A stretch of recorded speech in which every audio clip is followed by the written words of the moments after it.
Welcome to Whitetail Rendezvous Podcast. This is Bruce Hutchin, host and executive producer. Each week you will hear tips, techniques, strategies, and personal stories from some of the best and funniest whitetail hunters in North America. Hope you enjoyed today's episode. If you do, tell a friend on social media. If not, tell me and I'll make it better. Thanks for listening, folks. This is Whitetail Rendezvous Podcast, episode number 388.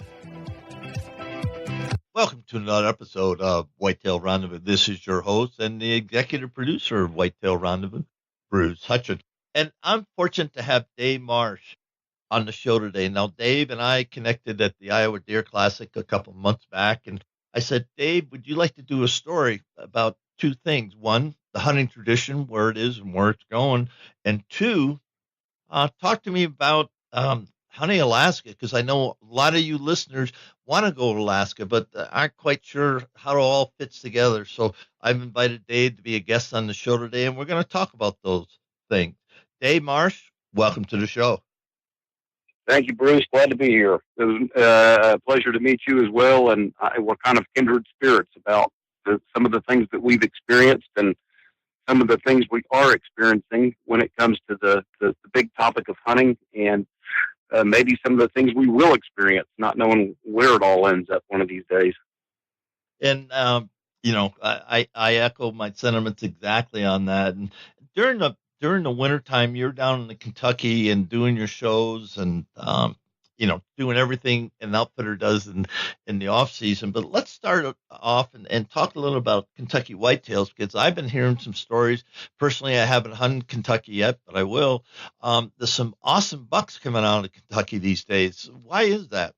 Well, I can tell you the stories are real. I've been fortunate enough to take some really nice bucks over the years, and I suppose the simplest answer of why it is because Kentucky really enjoys great wildlife management.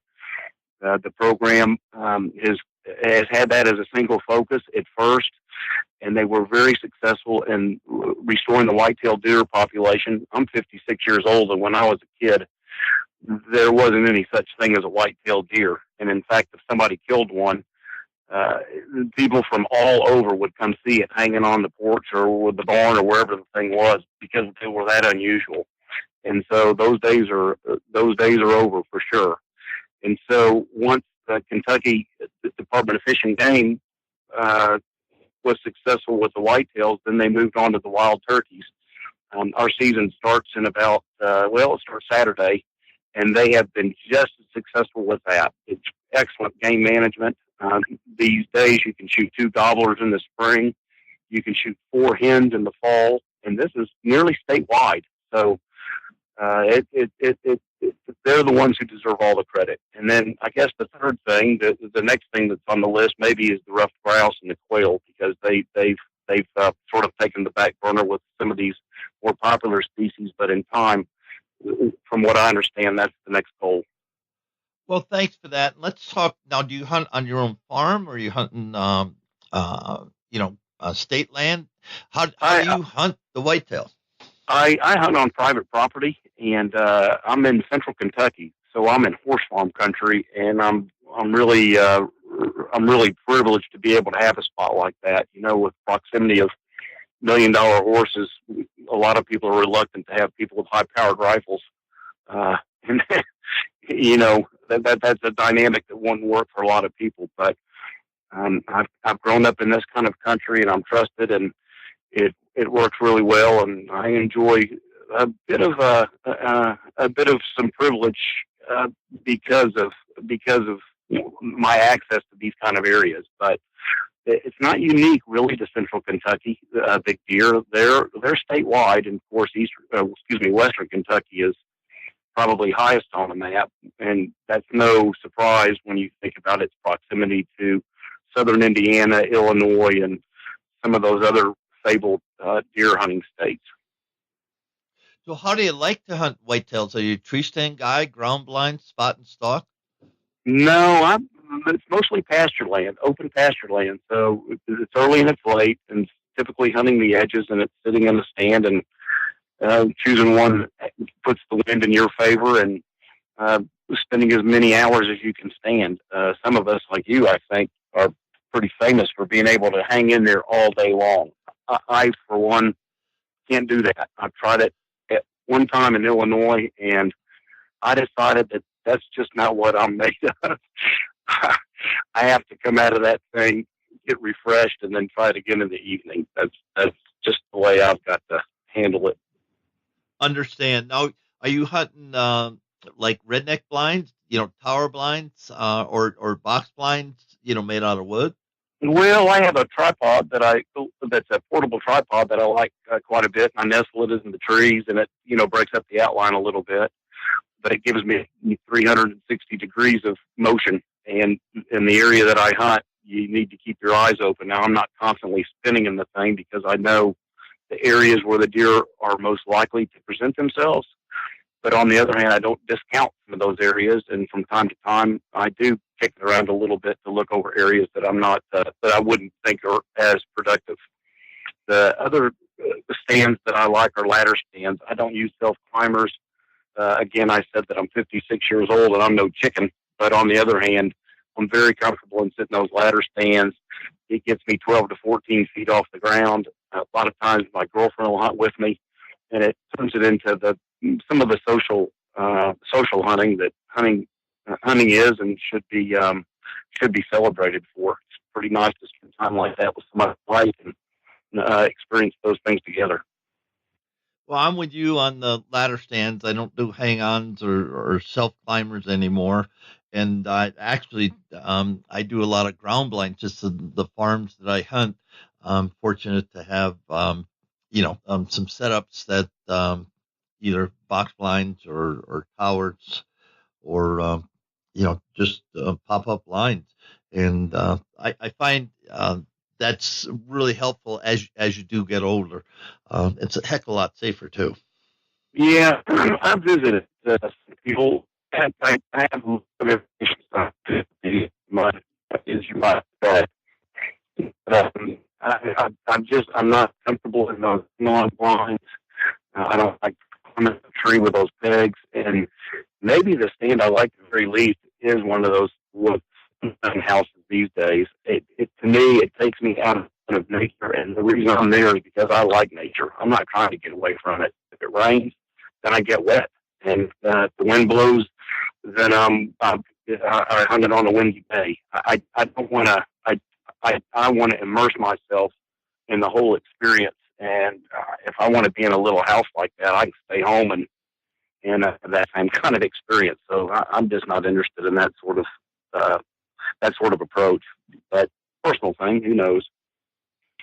Sure. And with you being the master guide up in Alaska, so you're hunting later in the season, I would think, because you're up there in July and August, September, October, you shut everything down and head home. Is that pretty much true? Yeah, correct. That's correct, Bruce. My hunting, I do grizzly hunting, spring grizzly hunting in the Arctic, and it is certainly spring in June in the Arctic. The old saying is there's only two seasons up there, winter and July. It's kind of funny, but there's a lot of truth to it. It can be 80 degrees one day, literally, and snowing the next. And so it's a dynamic weather pattern. So, and then typically my season will wrap up, my June season will wrap up, and I'm back in the lower 48 the month of July, then back up into the Arctic for August sheep and grizzly. I'm down in southwest Alaska for moose and brown bear, and then I finish off with brown bear hunts, specifically brown bear hunts the month of October, and then I wrap it up. And we'll get into that in a little bit, but I wanted to give the folks some background on your Kentucky, whitetail hunting. Just share three things about how people can reach out to you. What's the best way to get a hold of Dave Marsh? Well, I suppose the best way and the most personal way is the telephone. My telephone number is 859-338-4710.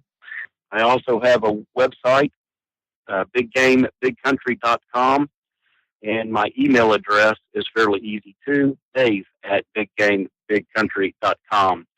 But to write an email to me to to say that you're interested in a moose hunt in 2019. Can you give me some information? That's not going to go too far with me. There is so much information. You actually need to call me so we can talk about all the nuances that go into this kind of a trip. So that may be a good starting point, but don't expect much to come out of it with all the information that it entails.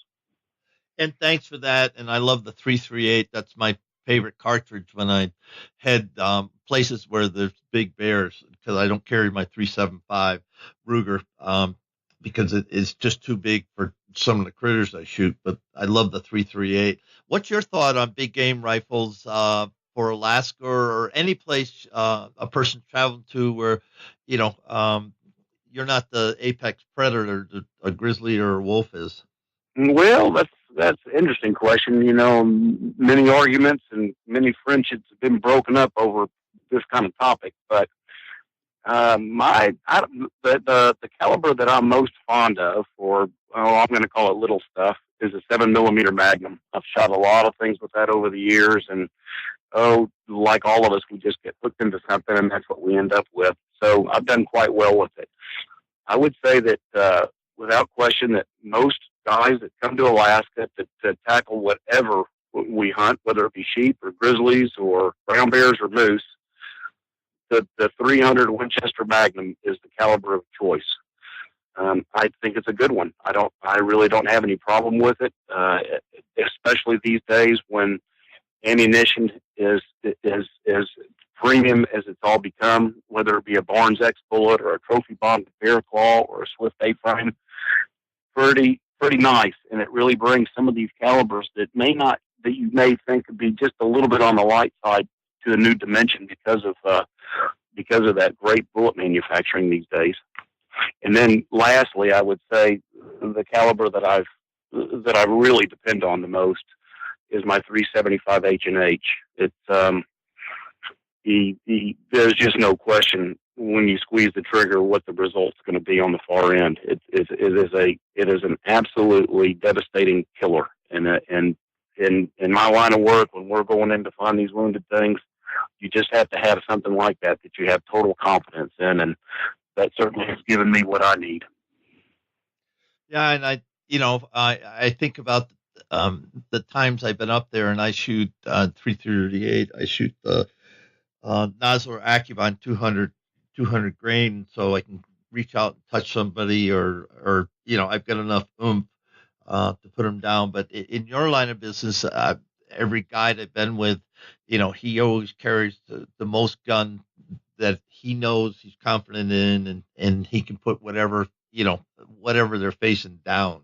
And that's the biggest thing, listeners. Get a gun you shoot well, and there's 338, 7mm mag, and 300 Win Mag are all great cartridges when you're traveling and there's some bigger critters, because you are going to be backed up unless you're doing it DIY. Then I'd have somebody carrying the heaviest caliber you can shoot well, and that's the other big thing. Let's talk about that a little bit, because so many people, they'll say, "Oh, I'm going to Alaska, I'm going to Kodiak Island, I'm going to hunt brown bears. I got to have a 375," but they can't shoot it worth a darn. So, what are your thoughts on that? Well, that's correct.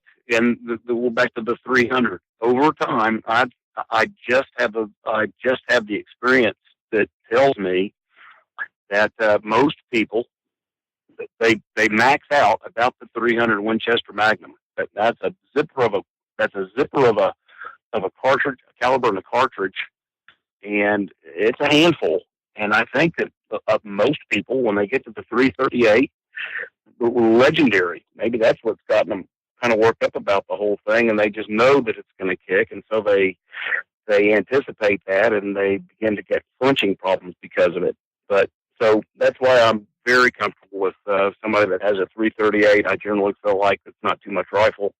They can handle it, and it's certainly enough rifle for whatever gang we're tackling. I will also say that, you're right, Bruce, about outfitters and whoever having the proper caliber for the animal they're hunting and whatnot. If I were a brown bear guide in Southeast Alaska, where it's more of a jungle environment, and you're going up streams, salmon streams, and come around the corner, and there you may be faced with the problem. Well, I would jump up to the 416. I believe that would be my next caliber. I doubt I would go 458.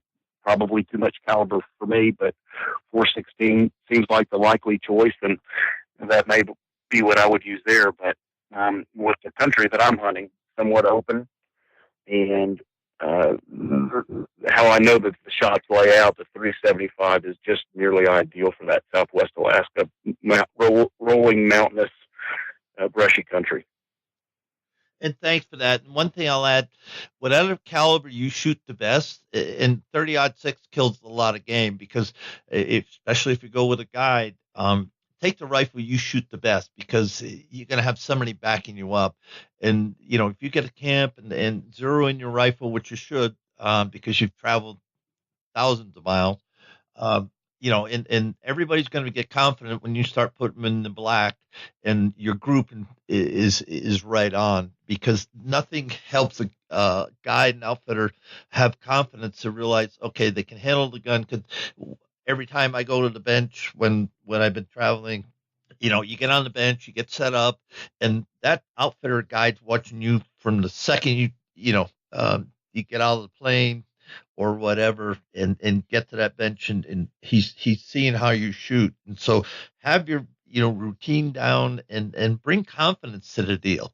And because if you start flinching, he knows how the thing isn't going to go as smoothly as you wanted. Your thoughts on that, Dave?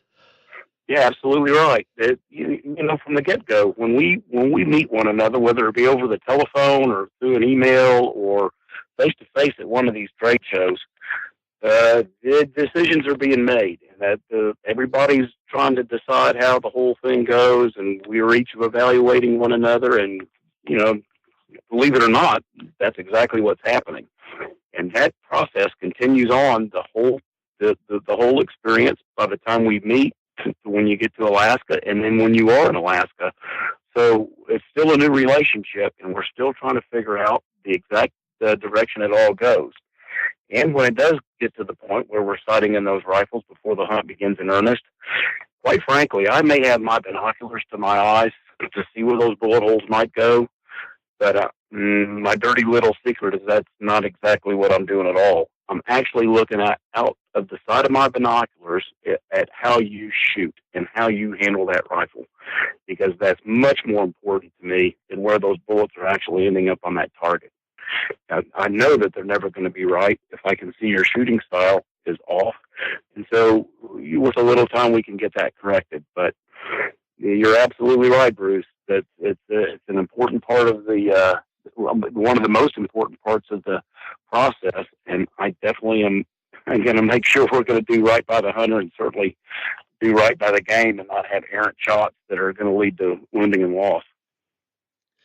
Let's switch it up just a little bit and talk about the hunting tradition. I know we spend a lot of time at the Iowa Deer Classic, talking about where the hunting tradition's going. And both you and I have a rich hunting tradition. And I think of my grandkids, they're fortunate because I do what I do. But a lot of kids aren't, and a lot of men aren't. And I even know my own son, he loves to hunt antelope and other critters, but when it comes to the big game, he just doesn't have the interest that I did.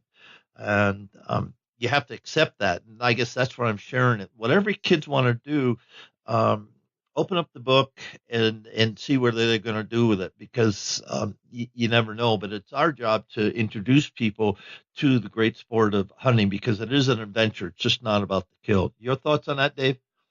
Absolutely right. And these trips are expensive. There's no doubt about it. Any trip that's outside of your back door is going to be expensive. There's just the level of distance involved, and then airplanes and non-resident hunting licenses, and it can be a never-ending thing when you think about it. But again, if there's a will, there's a way, and you put your mind to do something, then it can be accomplished. A lot of the things in my life, professionally and personally, have been accomplished with that sort of attitude in mind. And Some people look at me and think that it's remarkable.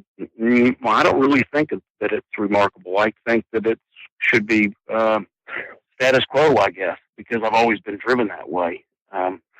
But to keep the interest alive and to do the things it takes to accomplish the things you want, it just takes some time, and it takes some effort, and it takes a lot of time, and it takes a lot of effort. And there's really nothing that's impossible if you put your mind to it, including some of these very exotic and very expensive big game trips. It's within reach. You just have to do it. Yeah, and you think when you start hunting, my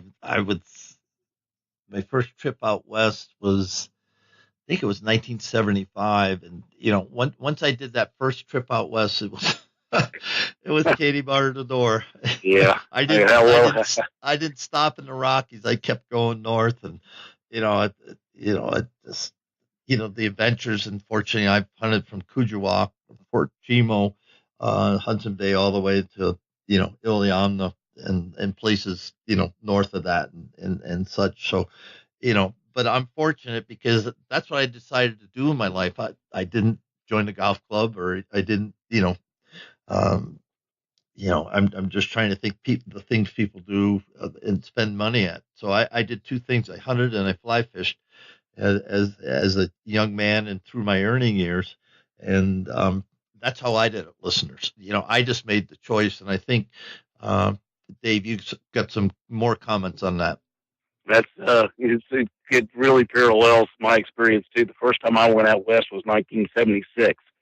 It was a 16th birthday present, and I ended up in Montana on an elk hunt. Now, needless to say, I didn't get an elk. I've been elk hunting 14 times and have not killed an elk.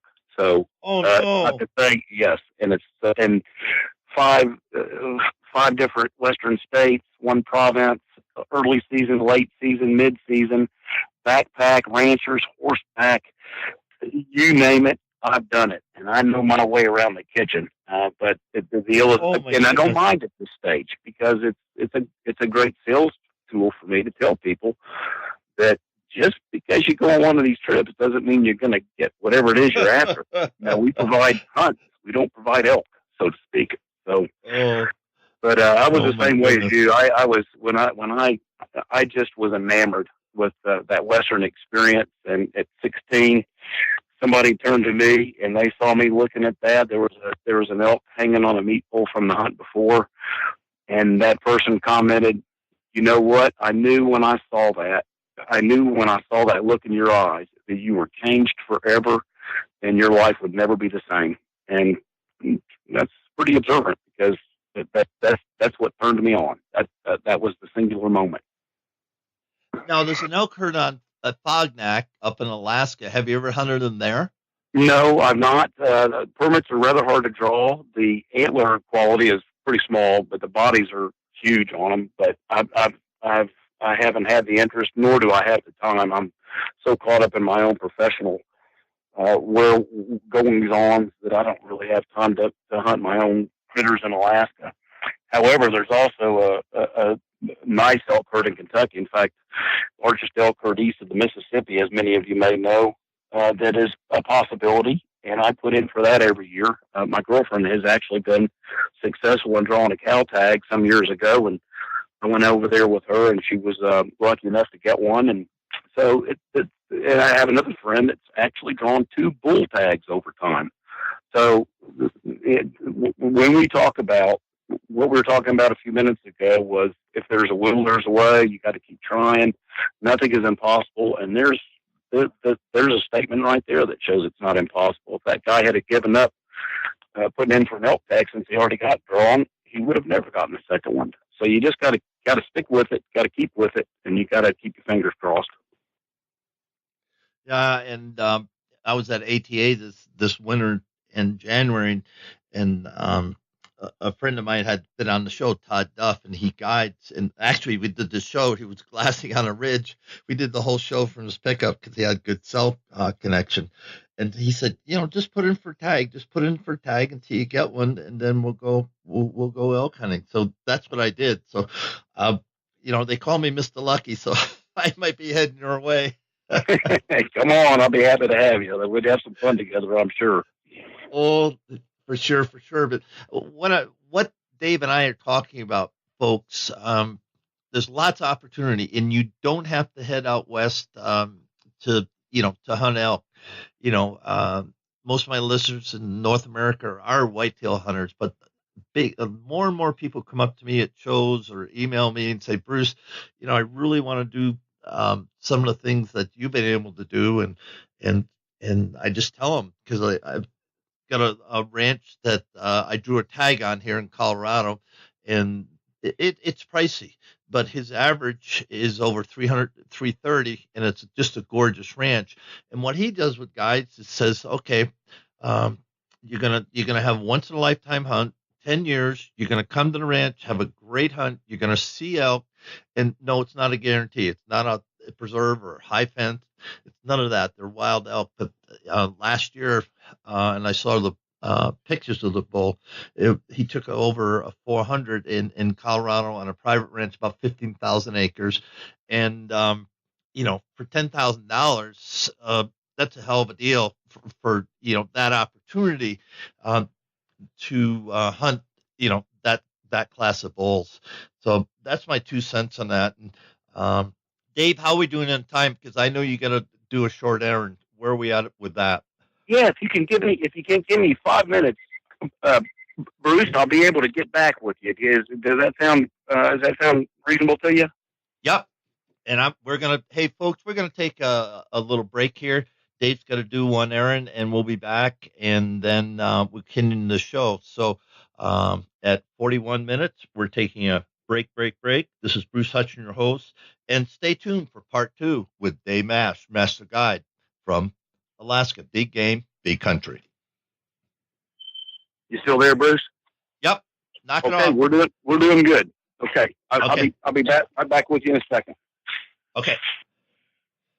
Hey, folks, and this Bruce Hutchin, your host of Whitetail Rendezvous, and I'm on with Dave Marsh, Master Guide from Big Country, Big Game, who guides in Alaska and spends the winter in Kentucky. So, Dave, we were talking about the hunting tradition, and let's talk about that, about recruitment. I know we spent a lot of time on that at Iowa Deer Classic, and what do people need to do, especially older gentlemen, and that we're getting to make sure their grandkids, their neighbors, their friends, girlfriends, wives, whatever, are getting into the out of the doors. Let's just leave it at that.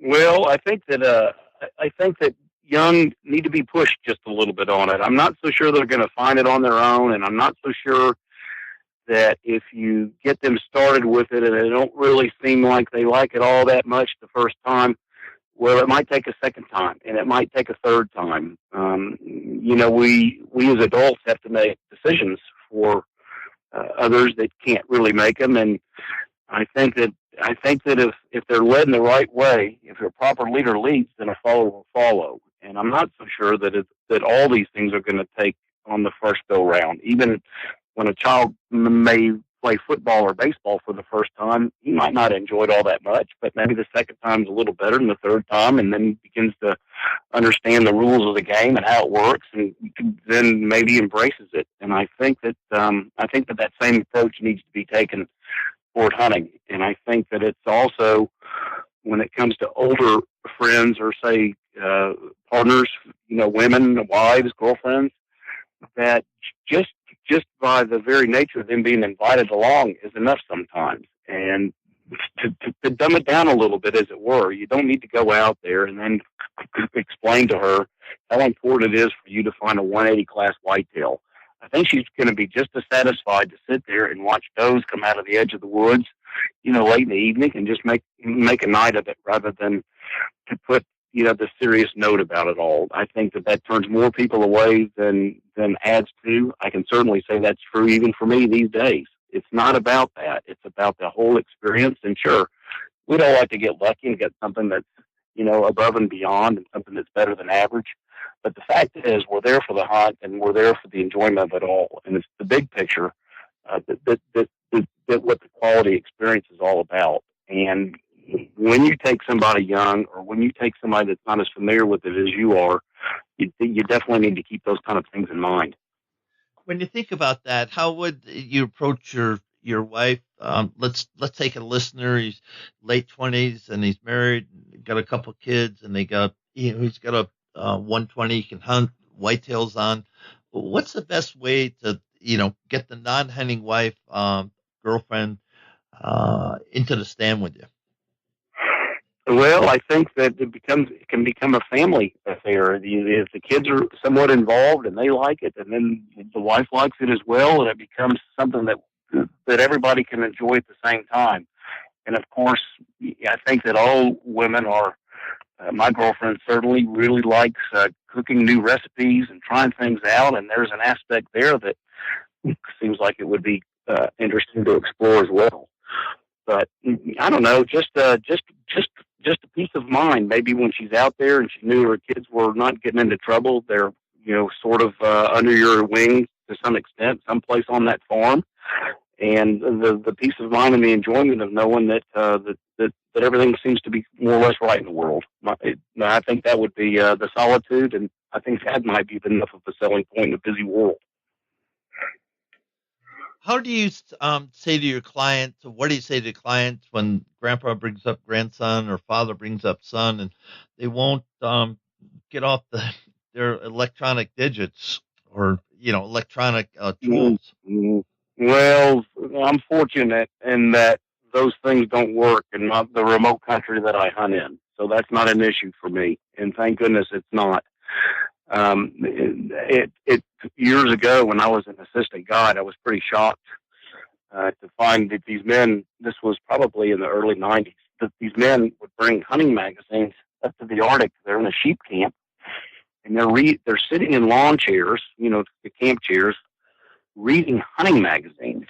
And here they are in some of the most fabulous, legendary hunting ground that exists, and they'd rather read about it and look at a guy's picture of him and his whitetail than travel 30, 40, 50 yards to get on a little knob and see if they could see a wolf in the distance, or groups of caribou, or maybe go down to the river and fish some. So I suppose there's always been distractions. Maybe that's the way to put it. And if we can eliminate those, or sometimes people just need to be made aware of what they're doing, and they may look at you and think, "Wow, you're right," and put it away, because it becomes so second nature for them to be on these telephones or on an iPad or even reading a magazine in the old days that maybe that's all it is. It's just an awareness. Yeah, and I think of the times I've traveled, and I travel with a laptop, but that always stays in camp. And yeah, if there's some things I had to do, I took care of them, but I never had to worry about it. I just made sure the guide outfitter, they had a sat phone, or or Motorola's or whatever, so they could communicate. Other than that, I'm there for the adventure. And I think that's the one thing I'd share with all the listeners. You're there for the adventure. And yeah, it costs a lot of money, and the opportunity may or may not present itself. I know a couple of people, one guy in particular has been to the Yukon stone sheep hunting more than once. And let's leave it at that. And that's an expensive hunt, yeah. And I'm going to ask Dave what he does when I come up and you guide me on it doesn't matter what the hunt is, and all of a sudden, the weather comes in, it's a 10-day hunt, I only hunt for 5 days. What do you do in those situations with the client? Well, it's case by case as far as return trips and that sort of thing. I've done when it becomes something so simple as weather, that's pretty cut and dry, and there's nothing I could help about that either. And I actually work much harder on a hunt that's unsuccessful than on one that I do. You shoot a ram on the third day, you're happy as you can be. I'm totally satisfied, and we're camping at that point. So who could want more? That's a no-lose situation. On the other hand, this thing grinds out to the 12th day of a hunt, and people are frustrated, and the weather's been tough, and we've been going at it hard every single day. It's just as hard on me as it is on you guys, and I have just as many expenses. My expenses don't change when a ram hits the ground. That has nothing to do with anything that I'm doing. I provide the opportunity for people to come into big game country where there's big game animals and we do the best. I'm trying to facilitate that, and that's my selling point. That's what I am, is that experience, and the number of people that have done that with me in the past are my references, and there's no amount of information that you can't get from me or any other outfitter when it comes time to do one of these trips. And so there's no reason to say, yeah, that didn't work out, and he wasn't this, and he wasn't that, and some other things. Yeah, he probably pretty much was, no matter if that's good or bad. And by you having done your homework before one of these trips takes place, you ought to be able to find those things out. So maybe the long and short answer of this is, if you were on a trip with me, Bruce, and we did everything we possibly could to try to find the particular animal you're looking for, you kept your head about you, you had manners in camp, you were a gentleman about the trip, you were well prepared, you didn't break down physically or mentally as this event continued to shake out, there's a grand possibility that I would make a financial adjustment on a return trip at some point. And I've done it many, many, many times. On the other hand, I'll be the first to say that I've been with some people that after day one, I knew that this was a disastrous sort of relationship. And the sooner that trip was over, win, lose, or draw, the better I was going to like it. And that's just the way it is. And so it can go either way. But when you're on a trip, the hunting fraternity is small. If you don't know already, you'll begin to find out. And not only is it small for outfitters, but it's small for clients too. And people do talk. And if it were me, and it is me, I'd behave yourself, because sooner or later somebody's going to find out.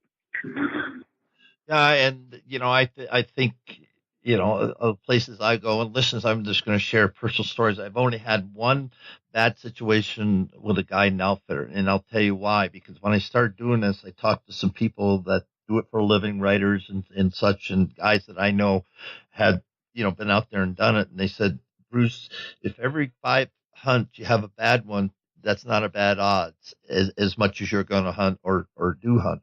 And when I thought about that, I've been extremely fortunate that I've had weather and I've had all these things, but because I did my homework and interviewed the guide and outfitter as much as he was interviewing me before I got there, I already knew that we had a relationship. And some guys think I'm crazy because I booked a hunt, let's say 18 months in advance, get the deposits and everything, and then I'd be emailing him or talking to him or somebody in his camp every single month because I just put down some money and I wanted to make it the best experience. But what I've learned is that if I do that, then I've got a relationship built up. I know what to expect. I got on Google Earth and I've flown the territory. On Google Earth, you can fly the territory. You know his concession.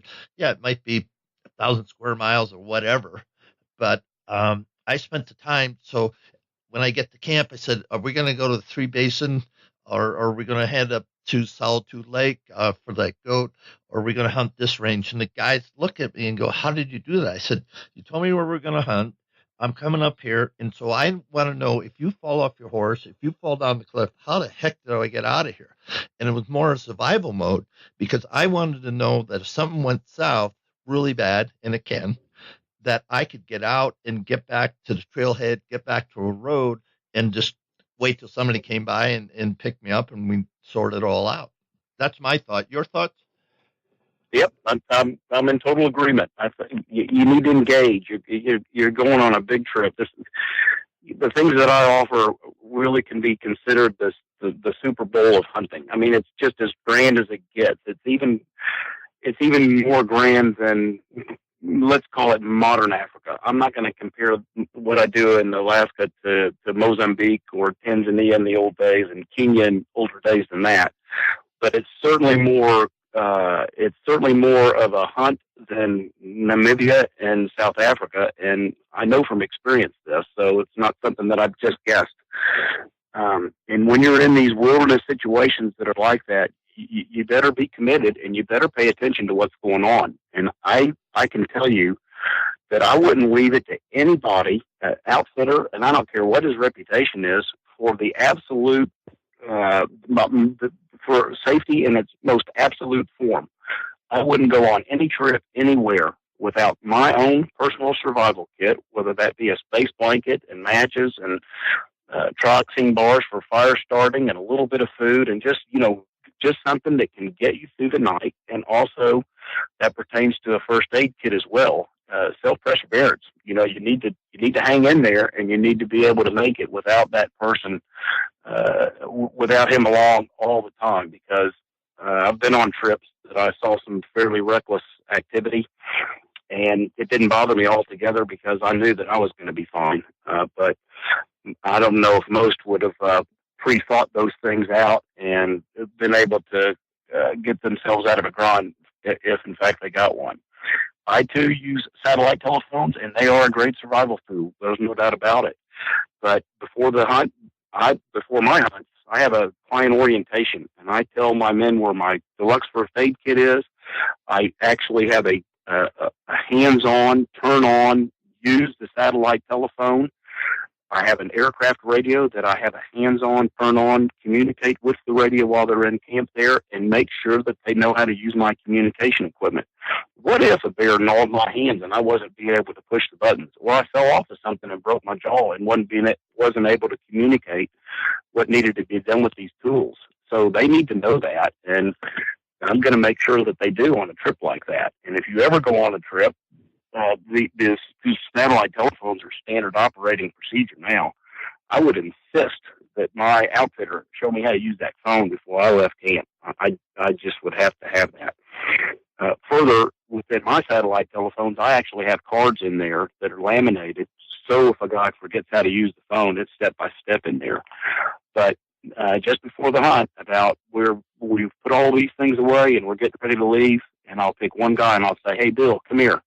Show me how to use it. Hey, Bruce, come here. Show me how to use this satellite telephone." And it's hands on, and he's on the spot. And you'd be surprised how many people picked it up because I told them how important it was for them to know that. So it's you better watch yourself when you're out there. It's a big deal. And reading those maps is handy too. My area is so broad that there may not be a big application for that, but certainly communication equipment, first aid gear, and survival is paramount. Now, your concession or your assigned area, how big is your guide area?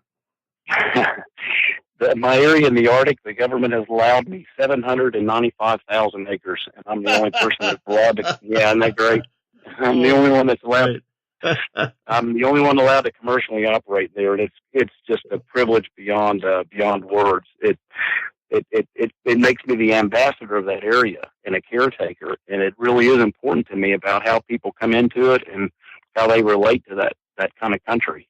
We live green. We do the right thing when it comes to hygiene and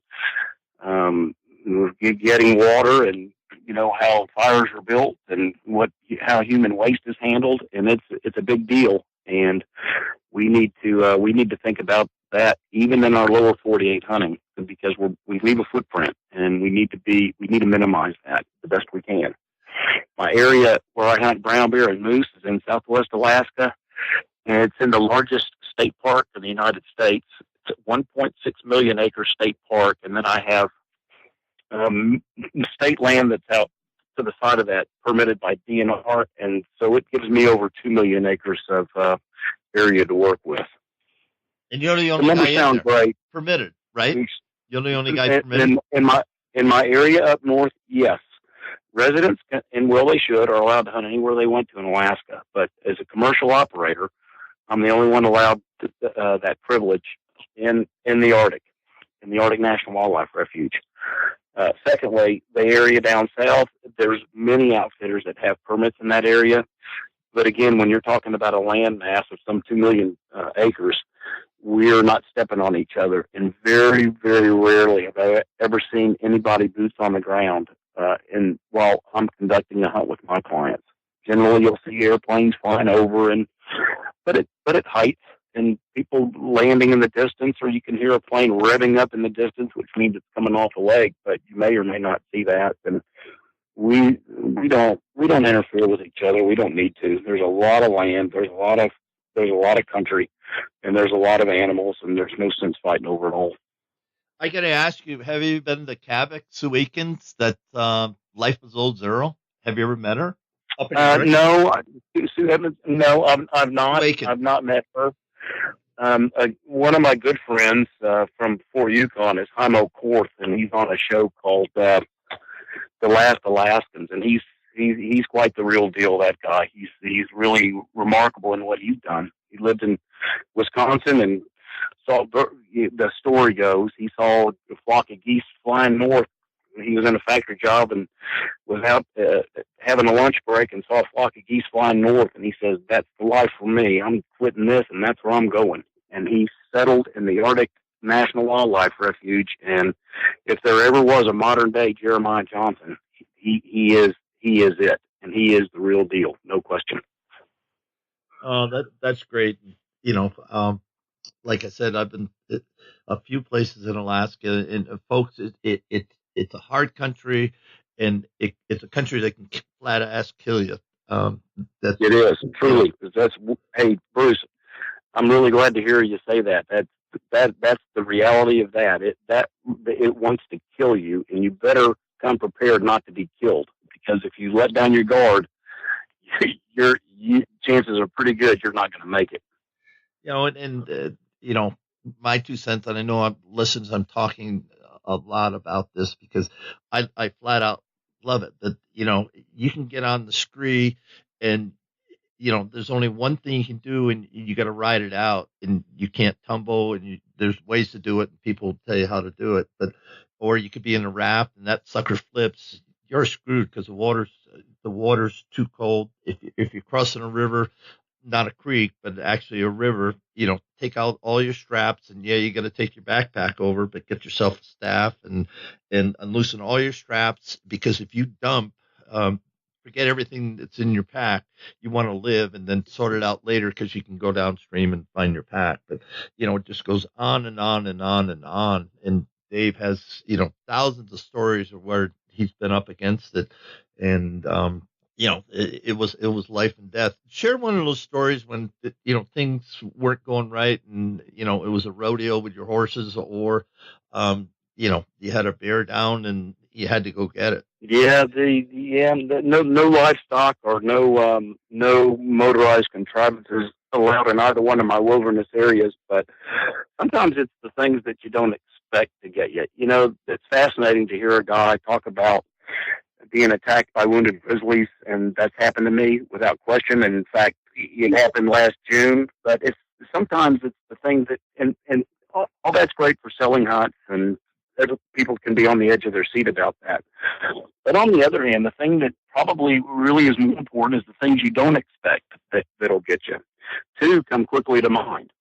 One was a pack out years ago when I was an assistant guide, and again, this is somewhere about 1990. I say quite positively it was 1995.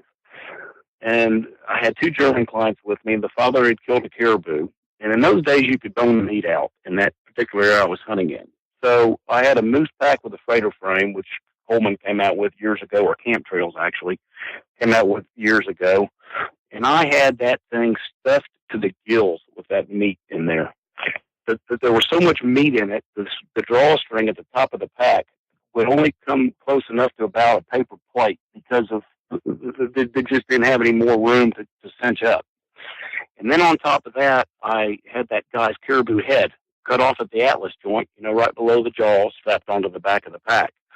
So I had, I don't know, maybe 125, 150 pounds on my pack, and off I went across that tundra. Well, you stumble and you go, and you stumble a little bit, and you're making a direction, but it's not pretty how you're doing it. Well, at one point I fell, and I fell between two tussocks, and that load was so heavy that I couldn't break my fall with my hands necessarily, because my elbows buckled and bent under them.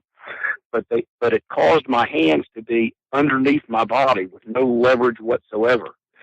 Now, between those tussocks, there was a little rivulet of water, as there often is in that wet country.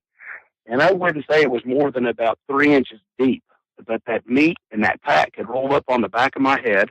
I had no way to get my hands out. I'm pinned between two tussocks on either side, and I'm actually drowning in about 3 inches of water. And I'm truly just about done.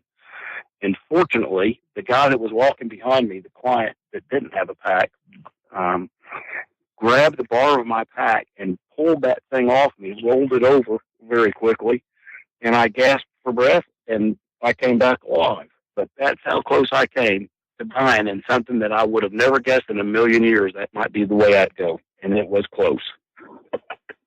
So real people, real places, and real scenarios. And you heard it from a guy that's been there and spent all the time. So, um, lessons learned. Let's switch it up. And so, a couple of guys from Wisconsin, want to come to Alaska, and they met you at Iowa Deer Classic. Just tell us. We got about 10 minutes or so left in the show. Tell us what's going to happen now. And they're flat, interest in coming. So you're developing that relationship. They haven't given you the deposit yet, and let's take that till they get to camp. Sure. Okay. So typically, how you've laid that out, I'll meet a couple of guys at the show, and they both have the same kind of keen interest in hunting Alaska, and they go, yeah, we really want to do this someday.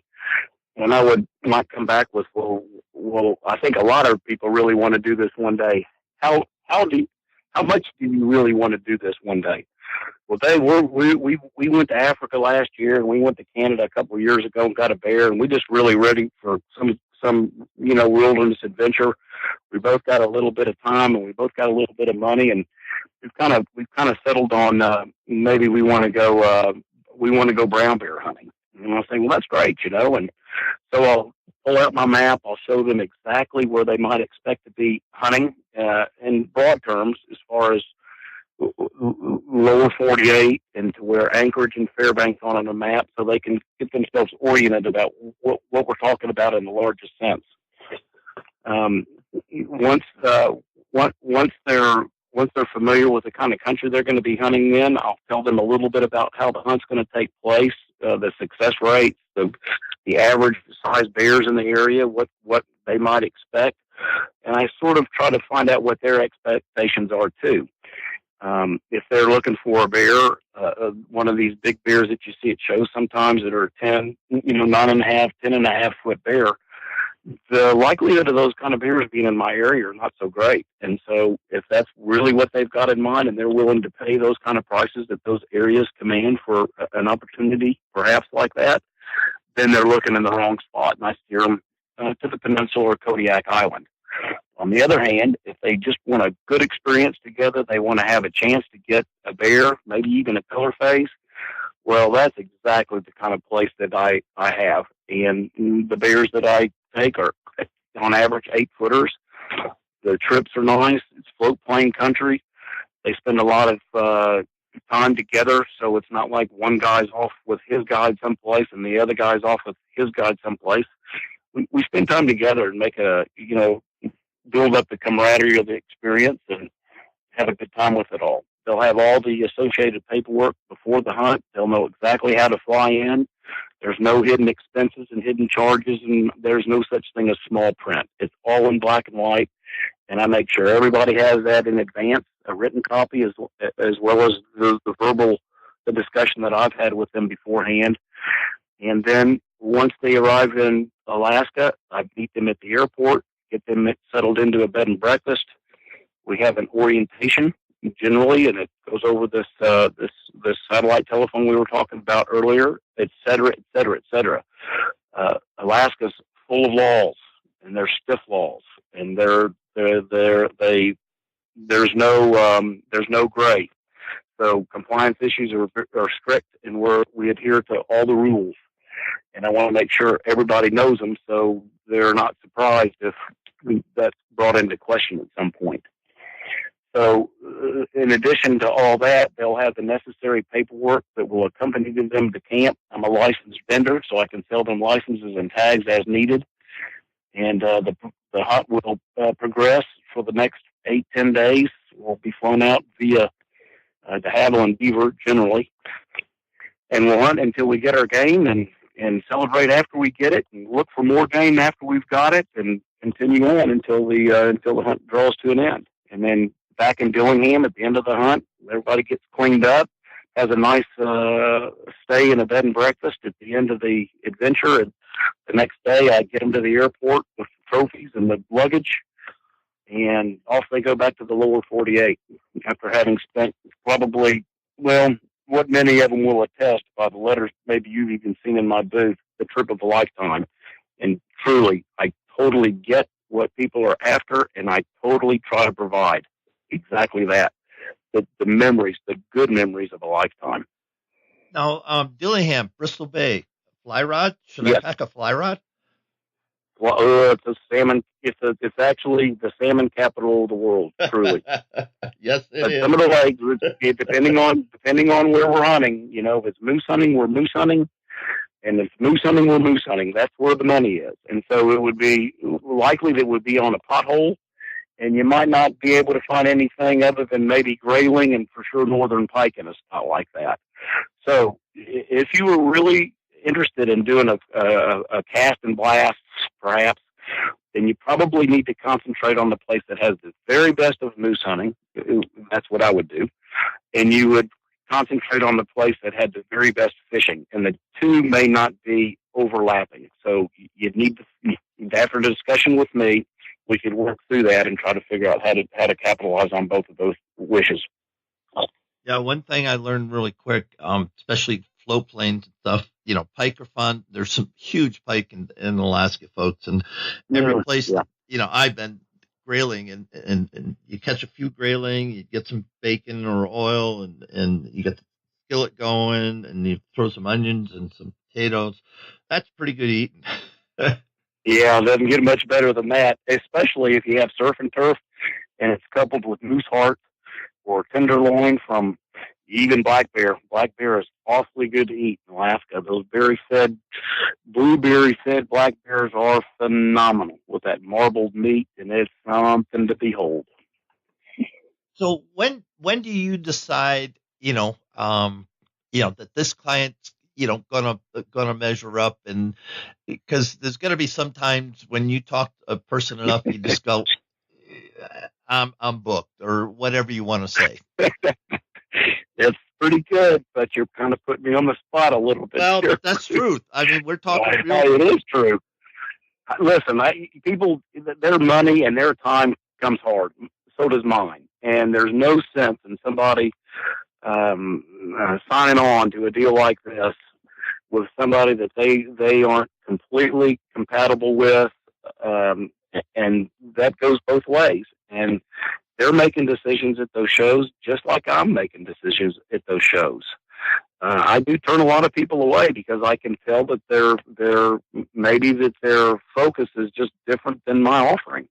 If a guy says, well, Dave, I'm only going to have one shot at this, and I just really got to have to make sure that I get what I'm after, that's probably not going to be a good matchup for me. I think that the guy is going to get what he's after, but if that is the whole value of his trip, I just would rather not have the pressure. I'd rather go with somebody that says, yeah, Dave, I've been dreaming this all my life. And do you think I'd have a fairly good chance to get what I'm after? I'm like, yeah, sure do. Lots of other people before you certainly have, but it's up to you. Again, buyer beware. You need to dig in. You need to call my references. You need to find out whether this is the trip for you. I'm not a salesman in such a way that I'm going to talk you into or out of something unless I know for sure that you are definitely the right guy or definitely the wrong guy. Most of the time, it's up to you to find out if this is the trip that you have in mind based on all the information that you've been able to gather. So it's a process. Bruce, you may not know this, but probably I've been doing these shows for over 20 years, these live appearances. And I bet you I've not taken 6 checks sight unseen for the very first time at one of those shows where a guy talks to me and goes, yep, this is for me. I'm going to write you a deposit check. I think they would be foolish to do that, as a matter of fact. I think that if I were going to go on a trip with somebody in a trip of this nature, I'd really want to find out what that outfitter's wife's maiden name was. I want to know what's going on. And I cannot afford to spend money like that and spend time like that with something that I'm just stumbling into. So that would certainly be my approach, and I certainly encourage it. Well, thanks for that. We're at the soft stop of the show, so you got a few minutes to thank past clients, give some clients' names for testimonies, and anything else you want to do for a couple minutes. You get the mic, and then we'll wrap the show. Well, it's just to say that my career has been really fulfilling, I guess, Bruce. I've never really thought about it, but given the delivery quite this way. But my career really has been fulfilling. It's an avocation. I'm doing the right thing. I would have never thought that basically killing for hire would be something that I would enjoy, since I'm so intimate with nature and wildlife, and I don't see animals as targets altogether. I know what we're into, and I know what we're trying to do, but I also know that that's part of the bigger picture. And I'm very satisfied that I'm where I am, and I think I've changed a lot of people's lives and given them a different way of looking at the same old thing too when it comes to some of this. And maybe we do need to get away a little further away from the killing and a little closer to the hunting, and a little less from the record book and the experience itself. And again, let's not get too worked up about it. No sense letting the hunting get in the way of the fun. Let's enjoy ourselves and see where it all goes at the end of the day, or at the end of the week, or at the end of the 2 weeks. Dave Marsh, Master Guide, Big Game, Big Country Outfitting up in Alaska. Thank you so much for being part of the show, and on behalf of 1,000 listeners throughout North America, it's just been a joy and a pleasure. And as you're talking, I've got my videotapes running in my mind. I'm going, yeah. And it's fun because I do hold those memories forever, and people and places. That's I got a couple of critters on the wall, but other than that, it's the people and it's the adventures and that I take, and they're priceless, folks. So on behalf of that, Dave Marsh, thanks, and look forward to catching up with you, because we hopefully, if I draw that Kentucky tag, we'll connect and you can come along for the fun. Yeah, and then there's that other place called Alaska. Next episode is going to take us back to Wisconsin. We're going to meet up with somebody who lives sort of kind of between Madison and Milwaukee, and his name's Tyler Median. Tyler and his brothers and a couple other friends started a company called Timber Valley Outdoors. Why? Because they love hunting and fishing. Everything Wisconsin has to offer in the outdoors, they love. So they said, why not start a little show?